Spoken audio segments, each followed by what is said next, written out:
We are talking brand new December Dynasty ADP on today's episode of Locked On Dynasty. You are Locked On Dynasty Football, part of the Locked On Podcast Network. Here are your hosts, Matt Williamson and Ryan McDowell. Thanks for making Locked On Dynasty your first listen every day. We're free and available on all platforms. Welcome to the Locked On Dynasty Football Podcast. I'm your host, Ryan McDowell. You can follow me on Twitter at RyanMC23. Joining me, as always, is Matt Williamson. Find Matt on Twitter at Williamson NFL. Matt, how are you today?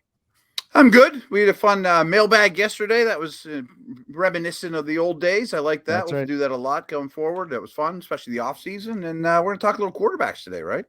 We're talking quarterbacks and running backs today. New ADP from Dynasty League Football. Last week, we were comparing some of the data between DLF, a couple of other sites that we appreciate and that we'd like to check out, Keep, Trade, Cut, and Fantasy Calc. Today, we're going back to the basics, back to old reliable here, looking at some DLF ADP. Of course, this ADP data comes from mock drafts that I host every single month. Matt, I've been doing these mock drafts every single month for 10 years. 10 years, 10 every years. month, 12 times a year. Nice work. Whew, Dedication to your craft. Yeah. It's basically a fourth child of mine. You learn a lot, though. I do. And we're going to talk about some of those things today. Let's jump right into it. And we're going to talk about the quarterbacks. We'll look at the top 10 quarterbacks. And just for reference, we'll throw out what round those players are being drafted in. This is one quarterback Dynasty ADP data.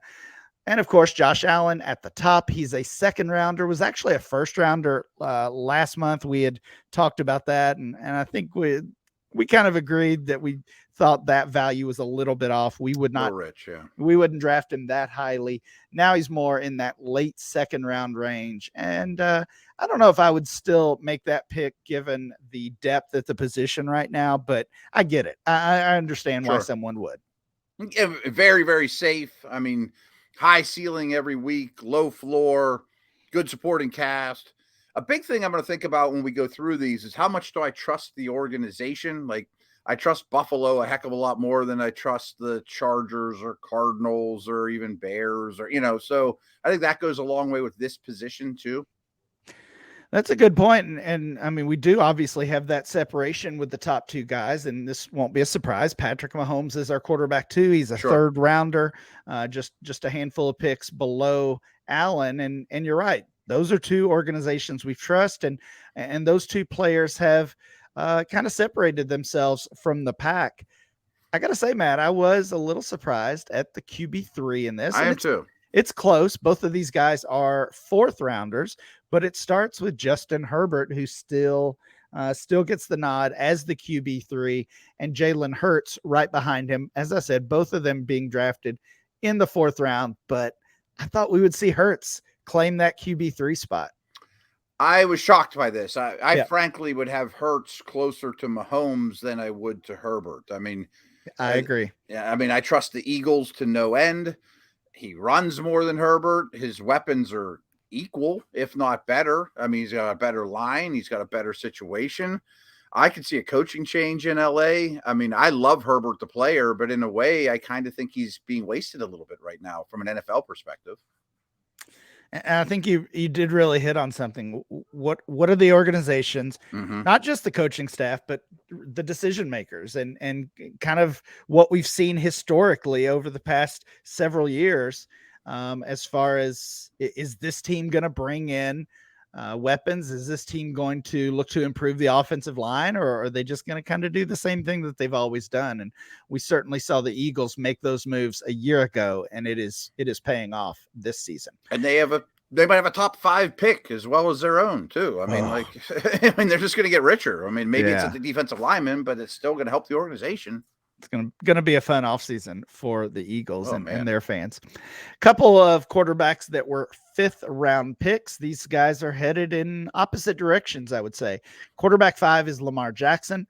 Of course, this was before the injury he suffered this past weekend. I don't know that impacts his dynasty value much, but when it comes at the end of a 6-week long kind of down period, it's just another frustration for dynasty managers who are counting on Lamar Jackson.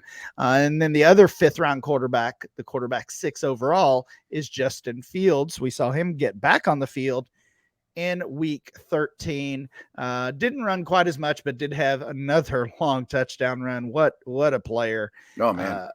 Do you want Jackson or do you want Fields? That's what I was going to ask you. I thought I was going to be unique with that perspective, saying those two are neck and neck to me. I mean, the Bears are going to bring in a lot, but they are very short on talent. I assume Jackson's going to be a Raven. I mean, the contract stuff will work itself out somehow. I don't know that they're going to run the same system, though. I mean, I could see an offensive coordinator change there, and I think that would be for the better. I don't think that's a bad move by Baltimore at all. I think I went Fields. I mean, younger, maybe the equal runner. I can shocked that that's falling out of my mouth right now, but if anyone's Lamar's equal as a runner, it's Fields. Yeah, I mean the age matters, and I mean certainly the weapons are not good for Justin Fields, but they've got some salary cap space, and it's not like Lamar has great weapons either. I mean, Mooney and Kmet are behind Bateman and Mark Andrews, but that's really only because of how good Mark Andrews has been. I think I might take Fields as well there. It's certainly a conversation. Yeah. Let's finish up the quarterbacks here, Matt. We'll talk running backs in the rest of our episode here. Quarterback 7, Kyler Murray. He has certainly lost some value as well. He's a 6th rounder, and so is Joe Burrow. Burrow's rising as Murray is falling. So another situation where these two are going in opposite directions. Who do you want here? Kyler versus Joe Burrow? Burrow.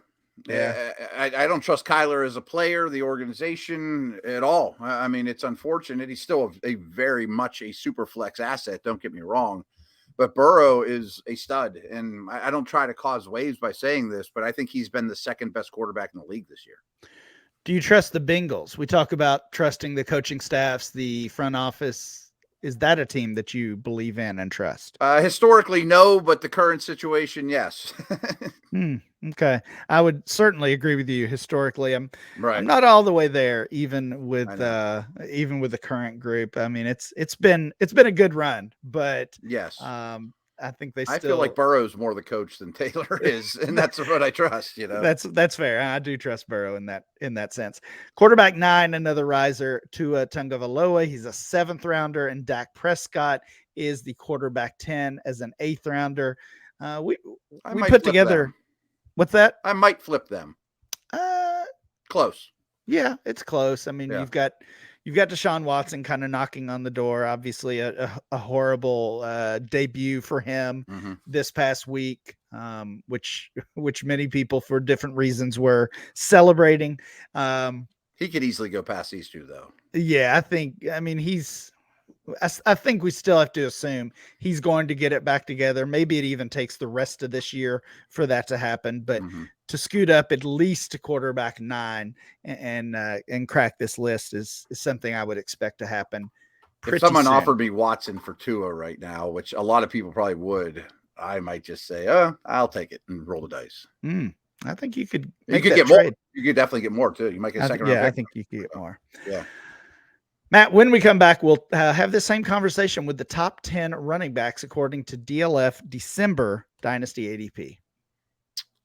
I have told you often about Taro. They are an awesome corporation here. I mean, Taro is the world's largest car sharing marketplace. With Taro, you can book any car you want, wherever you want it, from a community of local hosts. So you browse a huge selection of vehicles for just about any occasion or budget. Book an SUV or a minivan if you want to take your family on a cross-country road trip, or a pickup if you want to, pick up a bunch of mulch and do your yard, or, whatever it is, or test drive an EV. I mean, it's a good way to test drive vehicles of, do I want to buy something like this or not? So, use one for the day. Every trip is backed by liability insurance. Terms, conditions, and exclusions do apply, but forget boring rental cars and find your drive at Taro.com.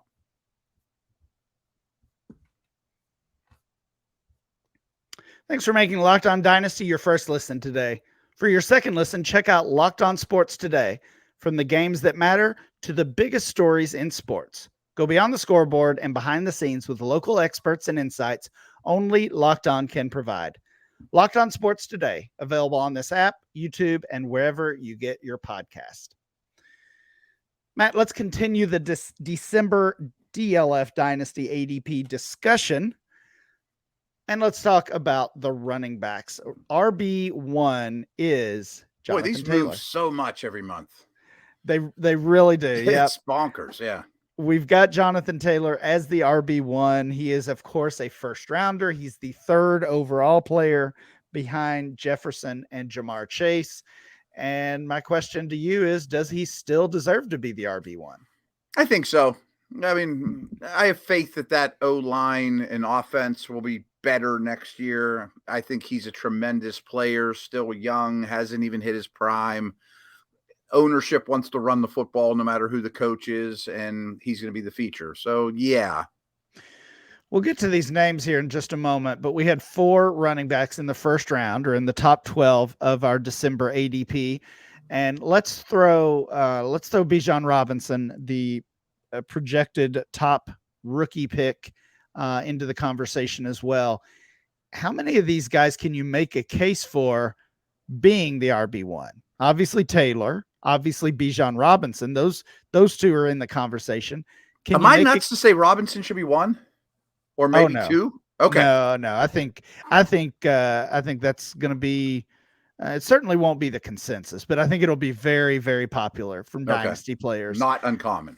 Right. So February is the month that we will include rookies in our dynasty ADP. Of course, we need to wait for players to declare. We're getting some surprises already this year. We talked about that a little bit yesterday with some of the quarterbacks transferring and the Penn State kid going back to school that looked like a top 5 pick. Kayshon Boutte, the LSU wide receiver, another projected top dynasty pick. Possible first round NFL draft pick. He's staying at LSU. So that's a hit to the 2023 rookie class and those dynasty managers that have been collecting those picks. And there's been a lot of them doing that. That's a little bit of a hit, and it's hopefully not the beginning of a trend, because we want to see that strong class this coming year. Real quick. I mean, I can just envision Robinson ending up in Miami, Kansas City, Philadelphia. Like, there's some landing spots that would be awesome and make him a no-brainer RB number 1. Yeah, I agree. So if you say Robinson and Taylor are in that conversation, and again, we'll call all the names here soon, but how many running backs can you make a case as the top guy? I mean, I kind of put those 2 alone, and then these next 2 are probably I could make a case for, but I think I'd lose the case. Okay, so the next 2 players currently, and of course Bijan Robinson, not in this list yet, not here yet. RB2 and RB3 are a couple of 2022 rookies, Kenneth Walker and Breece Hall. So we saw Breece Hall, we saw his value fall a little bit, not much, honestly, after that injury. And now that the offseason, the fantasy playoffs are approaching, we're seeing him start to already regain that value. Breece Hall back in the first round of dynasty startup drafts. He's the RB3. And honestly, I wouldn't be surprised if he were in that RB1 mix at some point this offseason. Yeah, and boy, I mean, the Jets could absolutely use him. Of course, he has, receiving and running. They tend to invest in linemen there. I don't really even care who the quarterback is in New York. And he's only going to gain value at this point. I mean, if you've held him this long, you're pretty happy about just sitting through the playoffs. And then as soon as the offseason hits, he's going to spike, kind of like we talked about Javonte Williams yesterday. Let's finish out the top 5 here. So we had Taylor, Walker, Breece Hall as the top 3, RB4. And the last running back who is in the first round, or the top 12, it's Saquon Barkley. He's back as a first rounder, and I think deservedly so. Definitely had a very good year. Not necessarily good enough to get back in that RB1 mix, at least not yet, but still young. has shown again that he can be a workhorse. Injuries, knock on wood, have not really been an issue for him this season. He stayed healthy and been very productive. It's really helped his value. Yeah, he's a special player. I don't really care about situation with him. And I always thought the injuries were a little overblown, to be honest with you as well. And the RB5 in this group is Travis Etienne. He's a second rounder here. Matt, I just don't know what to make of Etienne. It feels like there's more upside than what we're seeing on the field. And, maybe he's not even fully healthy yet. I don't know. I'm not sure how we should be valuing Etienne, but this is starting to feel a little high. What also worries me here is it wouldn't blow me away at all if they signed David Montgomery or got a 230-pound back in the third round, that would put a damper on what Etienne has. Well, I don't think they can. I think they've got to get some help. Obviously, right. They dealt away James Robinson. I thought that was at the time I took that as a sign of confidence in Travis Etienne. And I'm sure that was part of it. But as we've seen James Robinson fall out of favor with the Jets, I'm starting to think maybe that was more about getting rid of Robinson than it was giving Etienne the backfield to himself. So they're certainly going to bring in some help. Jermichael Hasty and Darrell Henderson are not going to be enough. And who knows if those guys will even be there in 2023. It seems like they need a pounder, big guy. Matt, when we come back, we'll finish out the running back conversation. We'll look at running backs 6 through 10. As I've told you many times, betonline.net is your number one source for sports betting information, stats, news, and analysis. It's the only place I go, to be very honest with you. Get the latest odds and trends for every professional and amateur league out there. Football to basketball to soccer to esports. They've got it all on betonline.net. And if you love sports podcasts, which I bet you do, you can find those at BetOnline as well. They're always the fastest and easiest way to get your betting fix. Head to the website today or use your mobile device to learn more. BetOnline, where the game starts.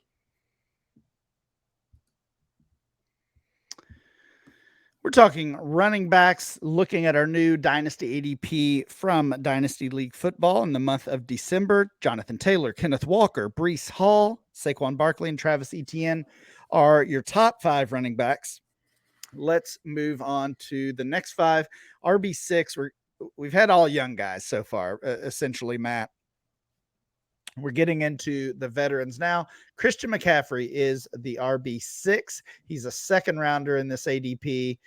We saw his value start to fall off a little bit last offseason. Sure. That was with him, right? Yeah, that was injury related. Had essentially missed almost 2 full seasons, and there were a lot of doubts, a lot of concerns. What do you think's going to happen to McCaffrey's value this offseason, given the change in team and just what we've seen from McCaffrey, especially in his time with San Francisco?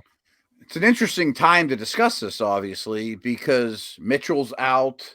We're not 100% sure who the workhorse type is, and I don't think that'll ever be McCaffrey in this offense. But now Jimmy's out.